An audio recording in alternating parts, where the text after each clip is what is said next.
अरविंद केजरीवाल पहली बार सरकार बनाने में कामयाब हुए। 70 में 67 सीटें कोई सोच सकता है? 70 में 62 सीटें कोई सोच सकता है साहब?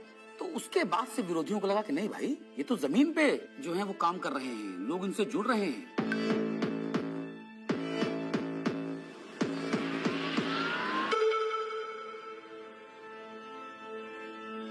कहानी शुरू होती है तब से जहां से आम आदमी पार्टी ने पंजाब जीता।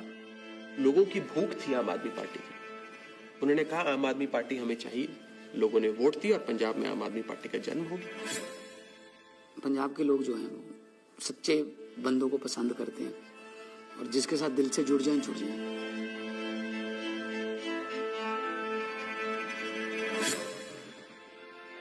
आम आदमी पार्टी गुजरात को भविष्य देगी। गुजरात की 6 करोड़ जनता के साथ मिलके एक नया गुजरात बनाएंगे जिसमें 24 घंटे बिजली होगी। और उसके बाद आम आदमी पार्टी गुजरात में जैसे ही घुसी तो वहां से एक दिल्ली के अंदर हमें चेंज आता हुआ दिखाई दिया।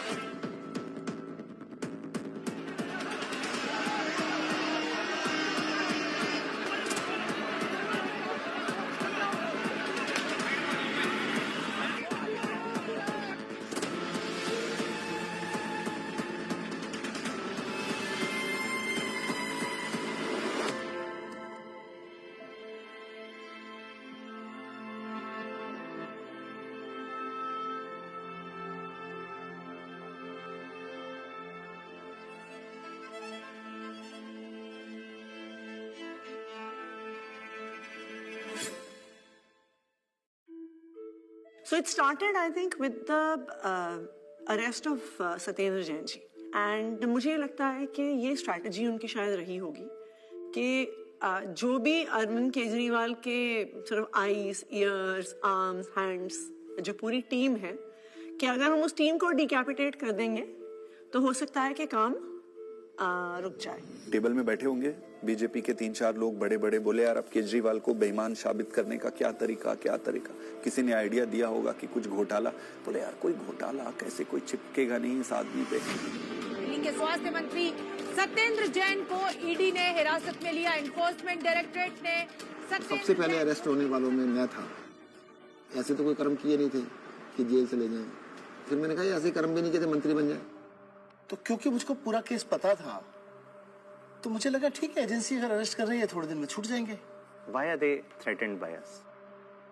And the answer to me is very clear. आम आदमी पार्टी केवल एक सरकार या 10 नेताओं की पार्टी नहीं है। आम आदमी पार्टी एक सोच है। तब तक जो भी गिरफ्तार होते थे, पॉलिटिकल लोग भी जो गिरफ्तार होते थे, महीने में, 2 महीने में, 3 महीने में निकल के आ जाते थे। तब हमने ये नहीं सोचा था कि इतना लंबा चलेगा। अब ये जानकारी मिल रही है कि मनीष सिसोदिया को गिरफ्तार कर लिया गया है। इस वक्त की बड़ी सीबीआई बुलाया जाता था, ईडी बुलाया जाता था, उनके घर पे रेड हुई, उनके बैंक के लॉकर पे रेड हुई, दिल्ली सचिवालय में उनके ऑफिस में रेड हुई, उनकी यहाँ तक के उनके पैतृक गांव में भी सीबीआई और ईडी वाले पहुंच गए थे। देखिए हमें तो पता था कि आम आदमी पार्टी के किसी भी नेता के पास एक भी पैसा नहीं है और मेरे ख्याल से आज ही ईडी और सीबीआई को भी पता है। मैं तो खुश था कि दिल्ली में एक ऐसी शराब पॉलिसी बनाई गई है जिसमें एक मॉल में 27 शराब की दुकानें थी, वो अब कम हो जाएंगी और सरकार को रेवेन्यू बहुत जबरदस्त मिलेगा। तो मैं तो खुश था कि अच्छी पॉलिसी बनाई गई है और कई राज्य इस पॉलिसी को देख रहे थे, पर अचानक इन्होंने चिल्लाना शुरू किया है तो स्कैम हो गया है। अगर एक अच्छी पॉलिसी को ये स्कैम करार देके सीबीआई और ईडी में केस रजिस्टर करा सकते तो किसी भी हद तक जा सकते। मनीष सिसोदिया को ईडी ने गिरफ्तार कर लिया है। तिहाड़ जेल में पूछताछ के बाद मनीष सिसोदिया को अब ईडी ने गिरफ्तार कर लिया है।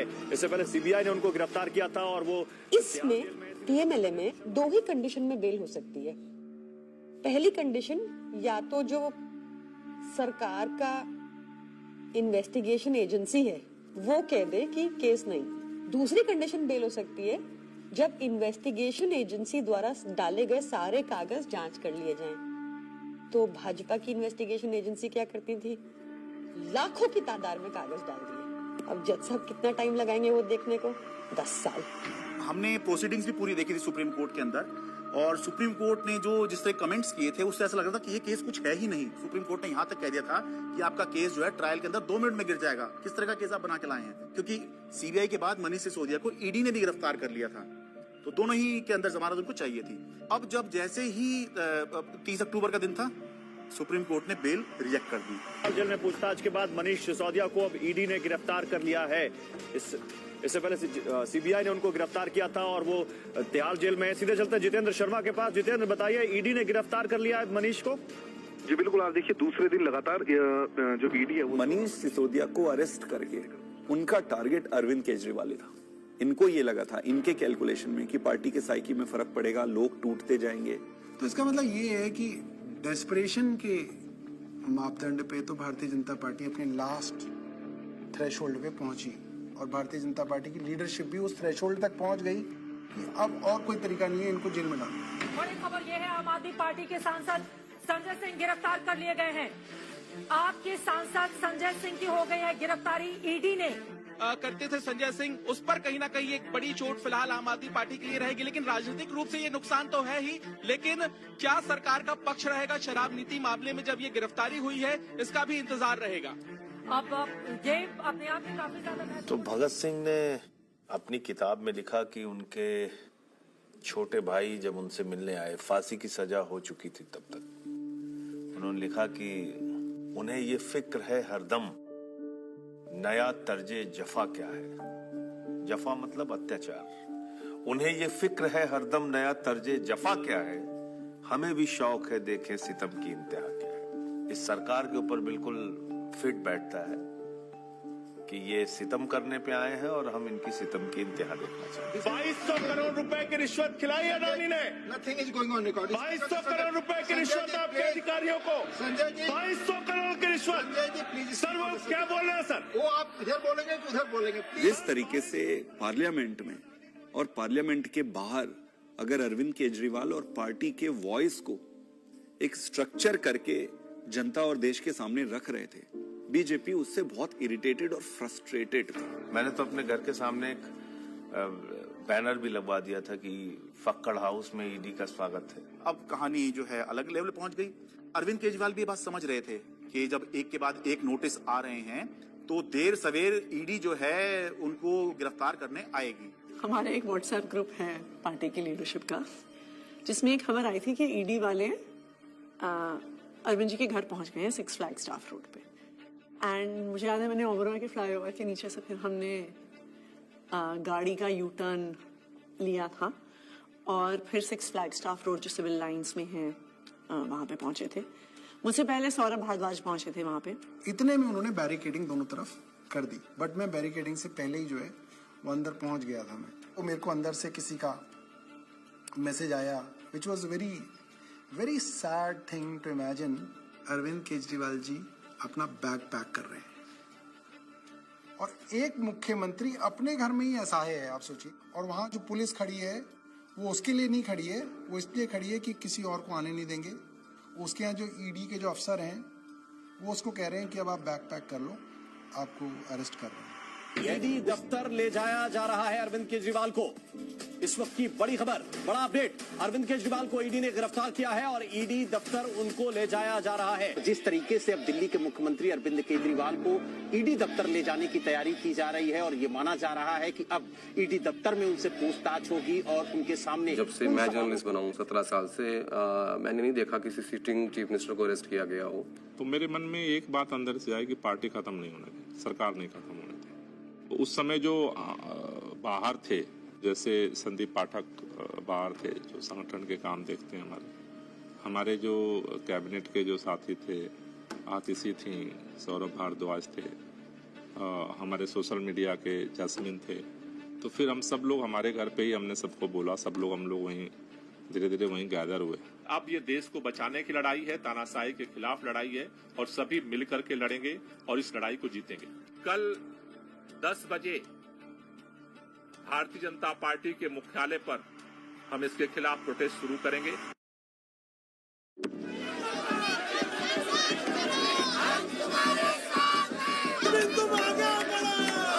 सबसे पहले मैं पहुंचा वहां।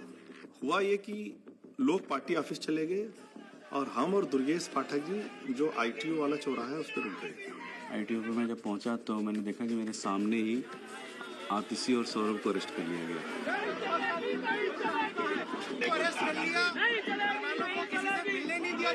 कोई वहाँ पे प्रोटेस्ट करने आता, 4 लोग सड़क पे बैठते, 4 लोगों को बस में बिठाते, बस भेजते।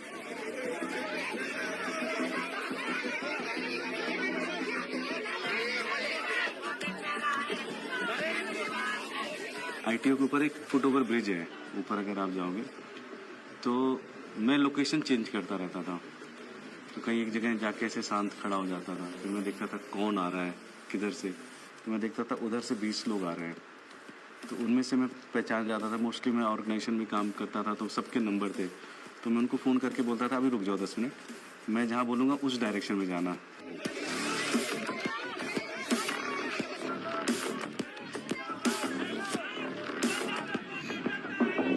कोई एक डिक्टेटोरियल लीडर है और वो चुनाव से पहले सारे ऑपोजिशन के नेताओं को गिरफ्तार करा लेता है और फिर कहता है कि जी मुझे तो 99% वोट्स आ गए, मैं popularly and democratically elected leader.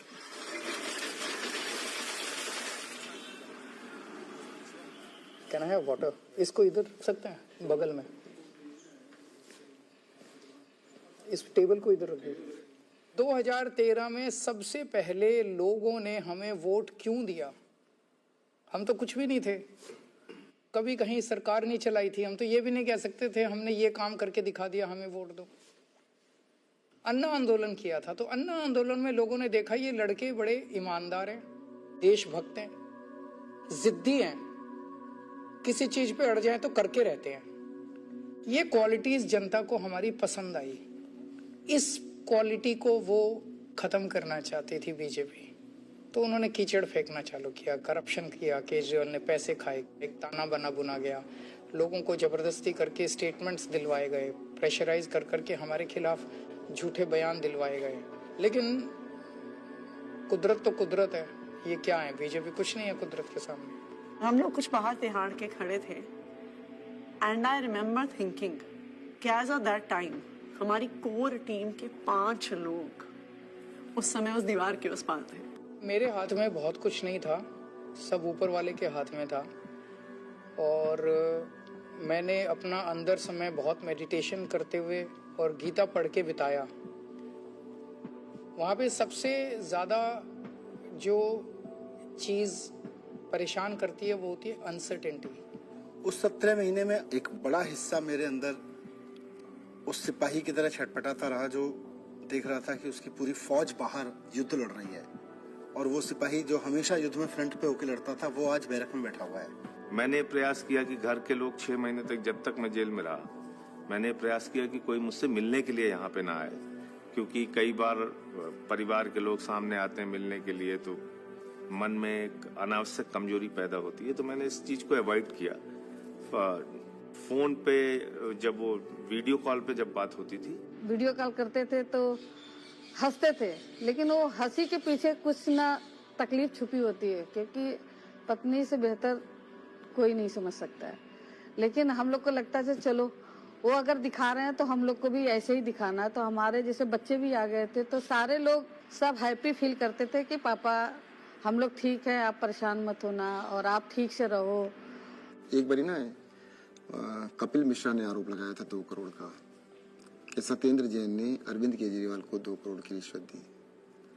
तो मेरी बेटी स्कूल में पढ़ती थी, तो उसका नाम स्कूल में 2 करोड़ ही रखा गया था। तो बच्चों के लिए बहुत, मुझे लगता है ये दौर ऐसा चल रहा है जिसमें कि बच्चों को भी स्पेयर नहीं किया जा रहा है। फैमिली के अंदर अभी तक क्या होता था कि अगर पॉलिटिक्स है तो 2 पॉलिटिकल पार्टीज के बीच में, अपोनेंट्स के बीच में, उसमें फैमिली इन्वॉल्व नहीं होती थी। अब थोड़ा सा लेवल कुछ ज़्यादा ही नीचे आ गया है। जब जेल में था तो परिवार को तो मिस नेचुरली करते ही हो आप, और विशेष रूप से जब आपकी वाइफ बीमार हो, आपका बेटा भी केवल कॉलेज में पढ़ता हो, तो उसने एक चिट्ठी लिखी, उसमें उसने बोला कि अगर आप इस वक्त मेरी चिंता करोगे, अगर आप इस वक्त इस बात को लेके चिंता करोगे कि मैं परेशान हूँ, तो फिर ये मेरी देशभक्ति पे सवाल है। तो मुझे लगा यार बेटा तो बड़ा हो गया। आपने अगर मेरी चिंता में जरा भी वक्त जाया किया तो फिर वो मेरी देशभक्ति का अपमान होगा। That would be a insult to my patriotism कि अगर मैं देश के सबसे अच्छे शिक्षा मंत्री को ये विश्वास नहीं दिला पा रहा कि आप अपना काम करो, मैं यहाँ पे एकदम सेट हूं, आपको मेरी चिंता बिल्कुल करने की जरूरत नहीं है, तो that would be an insult to my patriotism and I felt that, I even feel that today. Phone आता था, 5 मिनट का फोन होता था वो डेली जो आता था, तो उसमें ऐसा तो नहीं है कि मैं ये कह दूं कि मैं बीमार बहुत हूँ या मैं कुछ भी हूँ, हाँ सब ठीक है, खाना खा लिया, हाँ इतना होता था।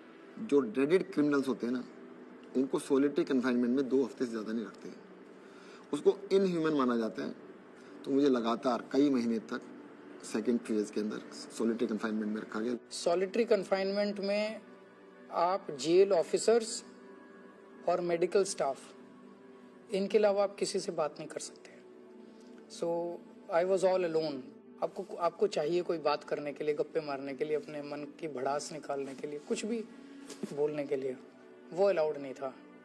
मतलब 2 जालियों के बीच में से बात करें, शीशा लगा हुआ है, इधर से फोन पे मैं उधर से हूँ, एक चीफ मिनिस्टर हूँ, दूसरे चीफ मिनिस्टर से मिलने आया हूँ, सिटिंग दोनों। जेल नंबर 1 में मैं था, जेल नंबर 2 में अरविंद जी थे, उसके बीच में एक दीवार ही थी। कभी कभी लगता था आवाज दो जोर से तो हो सकता है पहुंच जाए उधर। कई बार जेल के अंदर जब ऐसे मौके आते थे, ऐसे मोमेंट्स आते थे जब आदमी कमजोर फील करता था, तब मुझे लगता था यार मनीष की तरफ मैं सोचता था कि मनीष को 1.5 साल हो गया, उसकी तो वाइफ भी इतनी बीमार है, वो नहीं टूटा, सो हमें भी हिम्मत रखनी है। ये बड़ा वो था कि उन्होंने मेरी दवाइयाँ रोक दी। 15 दिन के लिए मैं शुगर का पेशेंट हूँ और 10 साल से मैं इंसुलिन पे हूँ, और 15 दिन उन्होंने मुझे इंसुलिन दी, मेरा शुगर 350-400 पहुँचने लग गया। जब जयप्रकाश नारायण इमरजेंसी के दौर में जेल गए थे, जब वो जेल गए थे उनकी दोनों किडनी ठीक थी, और 4 महीने बाद जब वो जेल से बाहर आए उनकी दोनों किडनी खत्म हो चुकी थी। Mr. Kejriwal, in fact, wrote to the Tihar jail authorities alleging that he was not being administered insulin despite flagging his peaking sugar levels. ये जेल वाले कहते थे कि इंजेक्शन नहीं देंगे, प्रिस्क्राइब्ड नहीं है। पता नहीं कितने साल से वो इंजेक्शन ले रहे थे, सब प्रिस्क्राइब्ड था। भारतीय जनता पार्टी के कहने पर अरविंद केजरीवाल जी की इंसुलिन रोके हुए। ऐसा लगने लगा कि यार क्या ये जेल में रख के इनको मारने का प्लान बना रहे हैं। क्योंकि पॉलिटिक्स एक अलग होती है, लेकिन पॉलिटिक्स का मतलब ये नहीं होता है कि मैं आपको निपटा ही दूंगा। तो ये इंसुलिन वाली बात जो है, ये तो निपटाने वाली बात है। विरोधी होते हैं राजनीति में, लेकिन दुश्मन नहीं होते। कोर्ट के आदेश पर डॉक्टर्स की कमेटी बनती है, उसके बाद जो है इंसुलिन दी जाती है। आम आदमी पार्टी का मोराल जो था वो डाउन था। क्यों? कि आम आदमी पार्टी जो है वो 2 चीज पे चलती है, केजरीवाल का नाम और वॉलंटियर का काम। वो दौर थोड़ा ऐसा था कि लगा था कि अब आम आदमी पार्टी जो है वो अब बचेगी नहीं, क्योंकि केजरीवाल के बाद कौन। कई बार ऐसे क्षण आए, ऐसे मोमेंट्स आए जब लगा कि अब तो सब खत्म हो गया, अब सब बर्बाद हो गया, अब there's no coming back from this, we have hit rock bottom.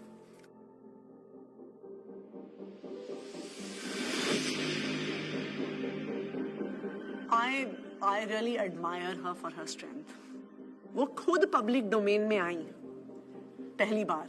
मुझे लगता है कि शायद रामलीला मैदान में जब उन्होंने बोला होगा, that was probably the first time that she ever gave a political speech. सभी भाइयों, बहनों, माताओं, बुजुर्गों, आप सभी को मेरी राम नाम। अच्छा, ओके। मेरे को तो समझ नहीं आ रहा था अरविंद कैसे संभालते हैं। मैं तो बार बार यही सोचती थी कि वो तो हमेशा इसी उसमें रहते हैं, it's such a turmoil, it is not easy. मेरी पत्नी ने आज तक कभी पॉलिटिक्स में पार्टिसिपेट नहीं किया था, कभी वो सामने नहीं आई, आपने कभी उनको नहीं देखा होगा, वो हमेशा शी एंकर्स द हाउस। लेकिन इस दौरान मजबूरी में उन्हें बाहर आना पड़ा, सामने आना पड़ा। कुछ प्लानिंग नहीं थी, इट्स जस्ट दैट कि मैं अरविंद जी से मिलने गई, उन्होंने कहा कि ये मेरा मैसेज पार्टी तक दे दो, क्योंकि ये एप्रीहेंडेड की पार्टी में तो बड़ी खलबली जो भी है, उन्होंने एक मैसेज दिया और उस मैसेज की मैंने एक वीडियो रिलीज कर दी, अरविंद जी का मैसेज। तो वो स्लोली शायद एक एंकरिंग हो गई मेरी, और मेरा एक रोल डिफाइन हो गया, मेरी एक जिम्मेदारी डिफाइन हो गई। और जिस तरह से वो सारे पार्टी के सीनियर लीडर्स से, चाहे वो पंजाब के थे, चाहे वो देश भर के दूसरे राज्यों के थे, चाहे वो दिल्ली के थे, सबसे मिल रही थी, सबको हौसला दे रही थी और सबको एकजुट रखा उन्होंने, वो मुझे लगता है कि काफ़ी काबिल तारीफ है। उनके साथ जो है विधायकों की मीटिंग कराई गई ताकि सबका भरोसा बना रहे कि हाँ, घबराने की जरूरत नहीं है, अभी भी सब कुछ ठीक है। तो वो संवाद पार्षदों के साथ में, विधायकों के साथ में, मंत्रियों के साथ में, सांसदों के साथ में, ये सब सुनीता केजरीवाल ने ये सब किया। मुझे याद आ रहा है कि मार्च के शायद आखिरी दिन रहा होगा, दिल्ली के अंदर रामलीला मैदान में इंडिया ब्लॉक की एक बड़ी रैली हुई और वो रैली इसलिए हुई कि एक तरफ अरविंद केजरीवाल को गिरफ्तार किया था, मौजूदा मुख्यमंत्री को गिरफ्तार किया था, देश में ऐसा पहली बार हुआ। दूसरी तरफ झारखंड के मुख्यमंत्री हुआ करते थे, उनको गिरफ्तार किया गया था। तो दिल्ली में आम आदमी पार्टी ने इसकी अगुवाई करी, इस इंडिया ब्लॉक की रैली की, और रामलीला मैदान में बड़ी रैली हुई।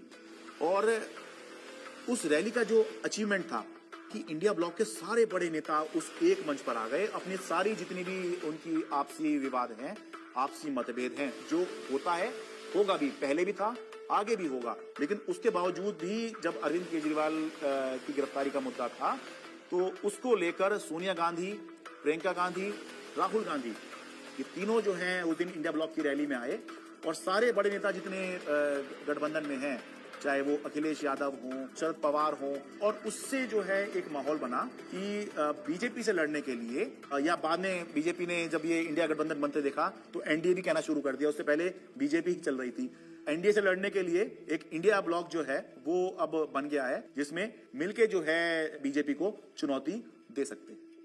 भारतीय जनता पार्टी इसलिए इस मॉरल वॉर को हार गई क्योंकि हमारे तमाम नेताओं के गिरफ्तार होने के बावजूद भी हम एक दिन भी डिफेंसिव नहीं थे।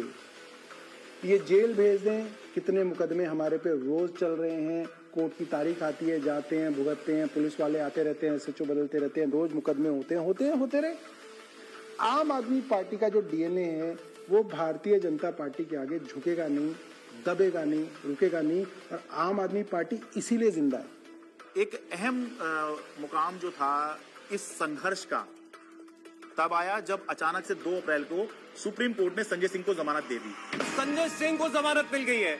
आम आदमी पार्टी के सांसद संजय सिंह को जमानत मिल गई। जश्न का वक्त नहीं है, जंग का वक्त है। संघर्ष के लिए तैयार हो जाओ, जम के लड़ेंगे और लड़ेंगे।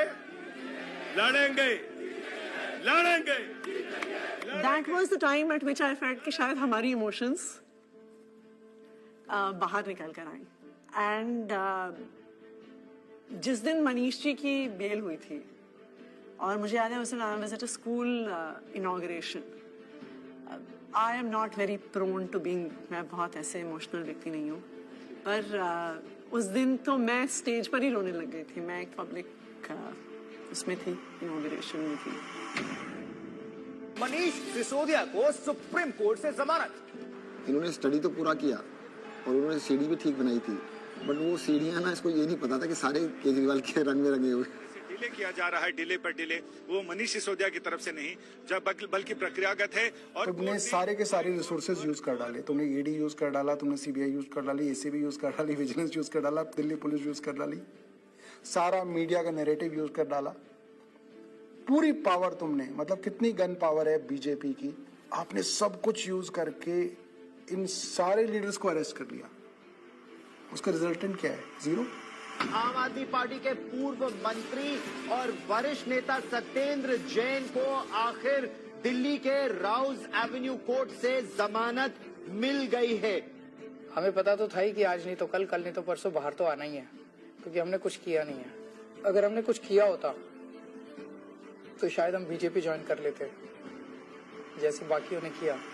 अरविंद केजरीवाल को जमानत मिल गई है। जिस खबर का इंतजार आम आदमी पार्टी के नेता कार्यकर्ता लंबे वक्त से कर रहे थे, वो खबर आ चुकी है। अरविंद केजरीवाल को जमानत मिल गई है। अभी की बहुत बड़ी खबर, दरअसल अदालत तो ये इलेक्शन डिफाइन करेगा कि आम आदमी पार्टी कहां जाएगी, और अगर ये इलेक्शन अरविंद केजरीवाल जीतते हैं तो वो उस लीग में आ जाएंगे जहां पर ये चर्चा होने लग जाएगी कि अगर 2029 में लोकसभा का चुनाव होगा तो क्या अरविंद केजरीवाल प्रधानमंत्री का एक चेहरा हो सकते हैं, वो चर्चा होगी? नहीं, मैं कभी अपने आप को ऐसे नहीं सोचता कि मैं कभी पीएम बनूंगा, या कभी ऐसे भी नहीं सोचा था कि मैं सीएम बनूंगा।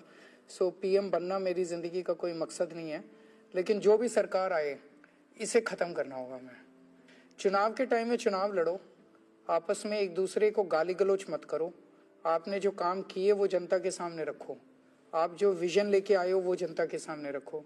जनता को जो पार्टी पसंद आएगी उसको जिताएगी।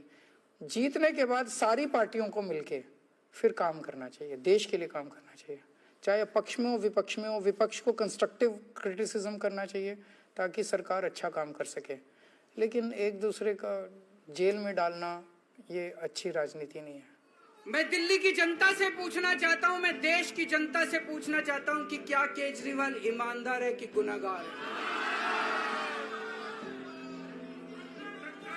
दोस्तों, 2 दिन के बाद, आज से 2 दिन के बाद मैं सीएम की कुर्सी से इस्तीफा देने जा रहा हूं, और मैं तब तक सीएम की कुर्सी पे नहीं बैठूंगा जब तक जनता अपना फैसला ना सुना दे। Did you anticipate his resignation? And why did he resign?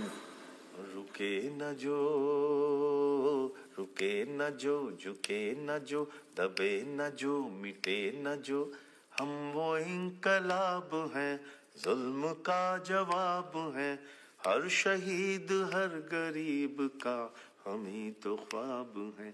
रुके न जो, झुके न जो, जी रहे हैं इसलिए कि प्यार जग में जी सके, प्यार जग में जी सके, प्यार जग में जी सके। जब हमने पार्टी बनाई थी तब सभी नेताओं और मीडिया ने कहा था कि इनकी एक भी सीट नहीं आएगी, लेकिन जनता ने मुझे मुख्यमंत्री बना दिया।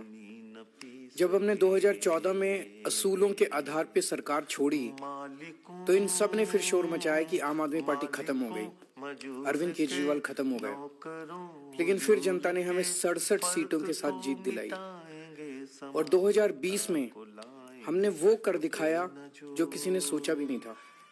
हमने अपने काम के नाम पे वोट मांगे, शिक्षा और स्वास्थ्य के नाम पे वोट मांगे। सबने कहा कि इस देश में शिक्षा और स्वास्थ्य पर कोई वोट नहीं देगा, लेकिन जनता ने फिर सबको गलत साबित कर दिया। जनता ने कहा, अगर आप हमारे लिए काम करोगे तो हम आपको पावर देंगे। मैंने तो राजनीति में इतना ही सीखा है कि जब जनता अपना मन बना लेती है तो भले ही उनके सामने कितना बड़ा तानाशाह हो, पूरे सिस्टम की ताकत हो या बड़ी बड़ी पार्टियां हो, जनता सबको ध्वस्त कर देती है। जनता के सामने किसी का अहंकार नहीं चलता, और जनता से बढ़कर कोई अदालत नहीं है। इसलिए मैं जनता के बीच जाऊंगा और अब जनता फैसला करेगी। जुल्म का जवाब है, हर शहीद हर गरीब का हम ही तो ख्वाब हैं। रुके न जो।